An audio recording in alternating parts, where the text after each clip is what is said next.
Historia de la filosofía, por Nicolás Abagnano, volumen 3, 30, parte sexta. La filosofía del romanticismo. Capítulo 4. Schelling, 561. La filosofía de la naturaleza.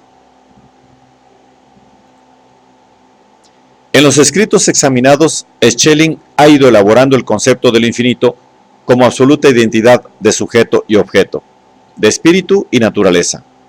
En esta elaboración, la naturaleza, para él, se ha espiritualizado y se ha transformado en subjetividad o yo. En esto siguió las huellas de Fichte, pero al mismo tiempo el espíritu se ha subjetivado y se ha convertido en un principio creador o productivo, en actividad inconsciente o querer. Ante los ojos de Schelling, este segundo aspecto del absoluto adquirió una importancia que no tuvo para Fichte, puesto que Schelling no se propuso, como Fichte, justificar la actividad infinita del yo, sino más bien justificar la infinita actividad de la naturaleza.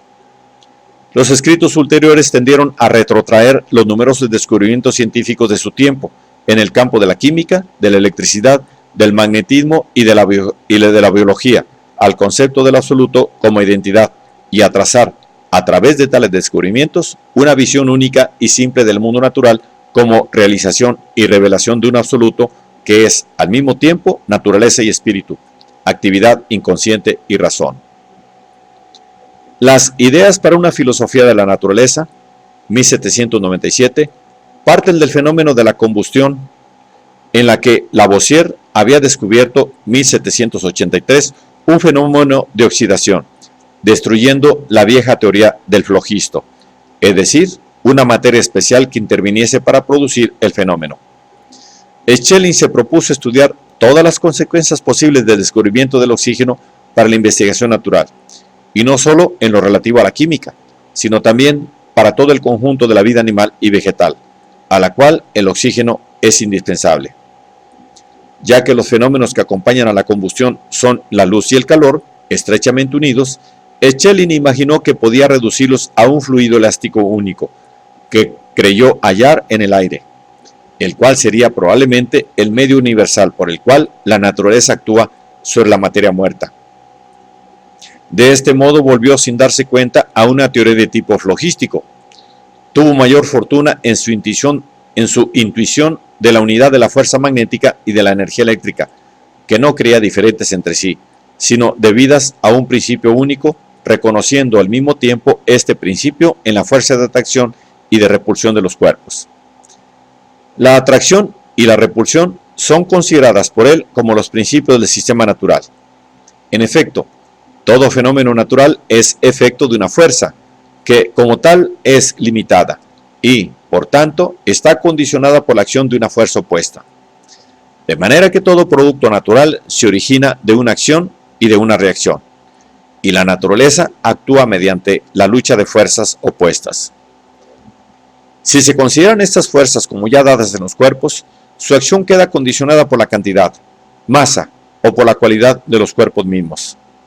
En el primer caso, las fuerzas obran mecánicamente y en el segundo químicamente. La atracción mecánica es la gravitación y la atracción química es la afinidad.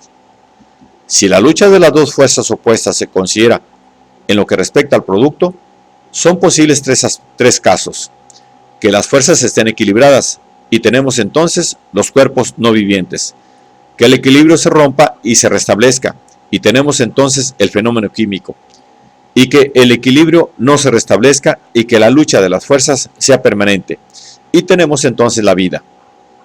De esta forma, todo el mundo natural, desde la materia bruta a los organismos vivientes, es reducido a la acción de dos fuerzas originarias, y estas mismas fuerzas son retrotraídas por Schelling a los fundamentos mismos del conocer y, por consiguiente, a la conciencia. La conciencia se origina solo al distinguirse de la intuición, es decir, del objeto intuido. Y todo lo que se origina de la intuición se presenta al intelecto como un dato, como un producto, que el mismo intelecto analiza y cuyos factores son transformados por él en conceptos y presentados como causas que actúan independientemente de él y de las condiciones subjetivas del conocimiento, o sea, como fuerzas. Los factores de la intuición valen, pues, para el entendimiento como fuerzas fundamentales de la naturaleza. Ahora bien, la intuición se origina en virtud de una actividad originaria e ilimitada en sí, que permanece privada de forma si no resulta limitada, reflejada y rechazada por otra actividad. La dirección de la primera actividad es centrífuga y la de la segunda centrípeta. Una actúa repulsivamente y origina el espacio que tiende, en efecto, a extenderse desde un punto en todas las direcciones posibles. La otra es atractiva y origina el punto que se desliza en una sola dirección, el tiempo. Ambas originan conjuntamente la acción de la fuerza que llena el espacio y el tiempo. Este producto de la intuición se presenta a la inteligencia como un objeto independiente y se origina así la materia, cuyos factores se presentan al entendimiento como constituidos por las fuerzas fundamentales de repulsión y de atracción. Pero estas fuerzas materiales no solo radican, según Schelling, en la intuición, sino que también son, a su vez, fuerzas intuitivas. La naturaleza misma debe ser, en otros términos, un proceso de intuición y de conocimiento, y, por consiguiente, no puro objeto, sino sujeto-objeto. En todo producto natural, la subjetividad y la objetividad se ponen y se unifican, y los modos en que se ponen y se unifican constituyen un proceso de continua potenciación, mediante el cual la identidad de sujeto y objeto se realiza siempre más completamente. Schelling alcanzó claramente en este punto su doctrina de lo absoluto como identidad, y la obtuvo mediante la filosofía de la naturaleza. El escrito siguiente, sobre el alma del mundo, 1789, al que da el subtítulo de hipótesis de la más alta física para la explicación del organismo universal, está destinado a demostrar la continuidad del mundo orgánico y del mundo inorgánico, en un todo que es el mismo un organismo viviente. Esto es lo que, según Schelling, admite que el alma del mundo constituye la unidad de las dos fuerzas opuestas, atracción-repulsión, que actúan en la naturaleza, que el choque de estas fuerzas constituye el dualismo, y su unificación la polaridad de la naturaleza. Y adelanta la hipótesis de que el alma del mundo se manifiesta materialmente en el fluido que los antiguos llamaban éter. El dualismo es la oposición de la luz y del oxígeno en que se divide el éter, y la polaridad en la fuerza magnética. Pero la tesis fundamental de la obra es que la naturaleza es un todo viviente y que cualquier cosa está provista de vida. Las cosas, dice Schelling, no son principios del organismo, sino al contrario, el organismo es el principio de las cosas. Y añade, lo esencial de todas las cosas, que no son puras apariencias, sino que se entrelazan en una serie infinita de grados de individualidad, es la vida. Lo accidental es solo la clase de vida, y lo que está muerto en la naturaleza no está muerto en sí, sino que es solo vida apagada. La vida es el hálito universal de la naturaleza. Hay una única vida y un único espíritu. El espíritu se distingue del espíritu por su principio individualizador. La vida se distingue de la vida por la forma de vivir. La vida es, respecto al individuo, lo universal a lo particular, lo positivo a lo negativo. Todos los seres son idénticos en su principio positivo y distintos en el negativo. Y de esto se origina en toda la creación la unidad y la multiplicidad de la vida. Estos conceptos inspiran la más ordenada y completa exposición de la filosofía de la naturaleza de Schelling, el primer proyecto de un sistema de la filosofía de la naturaleza, 1799. Aquí, la naturaleza se considera explícitamente como lo incondicionado, lo infinito, al que pertenece el ser, pero del que no se puede decir que es, porque solo de cada una de sus manifestaciones se puede decir que es. El ser de la naturaleza es actividad, y cada una de sus manifestaciones es forma determinada o limitación de su actividad originaria. El principio y las leyes que determinan tales determinaciones o limitaciones son indagadas en la naturaleza misma. La naturaleza es, pues, autónoma, porque se da a sí misma las leyes, y es autárquica porque se basta a sí misma en cuanto todo cuanto ocurre en ella se puede explicar con sus propios principios inmanentes. La infinitud de la naturaleza se manifiesta como impulso a un infinito desarrollado, como infinita productividad. Pero importa abstenerse de considerar sus acciones como puros hechos y percibir, en cambio, la acción de la acción misma. Ahora bien, los puntos de interrupción de la infinita actividad de la naturaleza son las cualidades originarias, que, por consiguiente, son las manifestaciones negativas de la actividad de la naturaleza.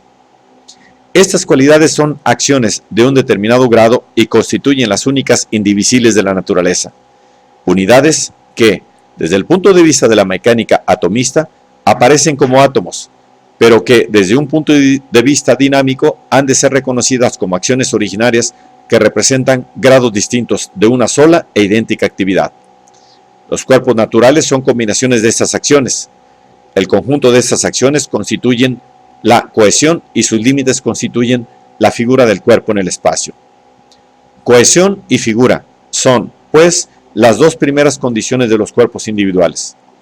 La formación de los cuerpos, en cuanto es formación de su figura propia, presupone una condición de informidad, porque el paso de una forma a la otra ocurre siempre mediante la pérdida de una forma. Ahora bien, la materia informe es la materia fluida. Por consiguiente, todo el desarrollo de la naturaleza se reduce a una lucha entre lo que es fluido y no fluido, entre lo que está falto de forma y la forma. Todas las formas en particular son grados diversos de desarrollo de una única organización absoluta, y esta organización tiende a realizarse cada vez más completamente a través de una cada vez mayor unificación de los productos singulares o acciones. Todo producto, como grado determinado del desarrollo natural, es una tentativa frustrada de conseguir la unificación absoluta de las acciones naturales. Los productos singulares, esto es, los individuos singulares, son tan solo medios respecto a la tarea a que tiende la naturaleza intrínsecamente. El individuo, dice Schelling, debe aparecer como un medio y la especie como un fin de la naturaleza. El individuo pasa y la especie permanece. Si es verdad que los productos singulares de la naturaleza deben ser considerados como tentativas frustradas de representar lo absoluto. Por eso, el momento supremo de la vida individual es el acto de la generación, con el que el individuo cumple el fin de la especie, tras lo cual la naturaleza no tiene ya interés en conservarlo. Cuanto más elevada es la organización individual, mayor es la diferencia de los sexos y, por consiguiente, más incompleto el individuo singular. Esta concepción por la que todo el mundo de la naturaleza orgánica e inorgánica constituye un todo que va desarrollándose, un organismo vivo que renueva al infinito en cada producto singular la tentativa de realizarse infinitamente, se halla frente a la dificultad de explicar por qué la naturaleza orgánica es condicionada por la inorgánica. La respuesta de Schelling es que la actividad orgánica no es determinada necesariamente por las condiciones físico-químicas, como sostiene el materialismo, ni es enteramente independiente de ellas, como sostiene el vitalismo, sino que más bien es estimulada por ellas. La actividad orgánica es irritabilidad, que es síntesis de receptividad y de actividad, y, en efecto, la insensibilidad a todos los estímulos exteriores no es más que la muerte. El mundo inorgánico exterior condiciona, pues, la vida orgánica, pero solo como un estímulo que suscita y limita la actividad productiva del organismo. Por otra parte, la vida inorgánica no es verdaderamente tal, dice Schelling, sino que es ella misma organización y evolución. La diferencia entre lo orgánico y lo inorgánico consiste en lo siguiente, que mientras el primero tiene en sí la propia organización o la propia forma de vida, el segundo está falto de ella y forma parte de una organización que lo comprende. Por eso, Schelling procuró establecer las leyes de la organización o evolución de lo inorgánico. Los cuerpos de la naturaleza inorgánica no se producen mediante la reunión de elementos originariamente distintos, o sea, por composición, sino mediante la producción o emanación de una unidad originaria, es decir, por evolución. Ahora bien, organización y evolución significan la misma cosa. Había que decir, por tanto, que también los cuerpos celestes tienen su genealogía y su generación, y que la gravitación, que es la ley fundamental que gobierna su producción, sea el efecto de un proceso de división, sea de diferenciación, por el que ellos llegan a constituir un sistema jerárquicamente ordenado, en el cual hay una masa central a la que están subordinadas las masas subalternas. En otros términos, la génesis de los cuerpos celestes es el fruto de un producto sustancialmente análogo a la génesis de los cuerpos vivientes. Y Schelling encuentra en esto un motivo para afirmar la unidad de las fuerzas que actúan en todas partes del mundo natural. Ahora bien, las fuerzas universales de la naturaleza son el magnetismo, la electricidad y el proceso químico, y estas fuerzas son análogas a las tres que actúan en la naturaleza orgánica: sensibilidad, irritabilidad y reproducción. Del magnetismo universal brota la sensibilidad, del proceso eléctrico la irritabilidad y del químico la reproducción, que es actividad formativa. La polaridad, definida por Schelling como la identidad en la duplicidad y la duplicidad en la identidad, es la causa del magnetismo y de la sensibilidad y constituye su afinidad. Como tal, es la fuente universal y dinámica de la actividad y, por consiguiente, también la fuente de vida de la naturaleza. En un escrito bastante más breve, Introducción al proyecto de un sistema de filosofía de la naturaleza, 1799, Schelling determina la relación entre la filosofía de la naturaleza y la investigación experimental. Esta, por su cuenta, no puede alcanzar nunca valor de ciencia. La naturaleza es afrión, en el sentido de que cada una de sus manifestaciones es determinada con anticipación por su totalidad, por la idea de naturaleza en general. El experimento, dice Schelling, es una pregunta hecha a la naturaleza, a la que la naturaleza está obligada a contestar. Pero no se sale de la duda y de la oscuridad si no se está iluminado y dirigido por una concepción general de la naturaleza.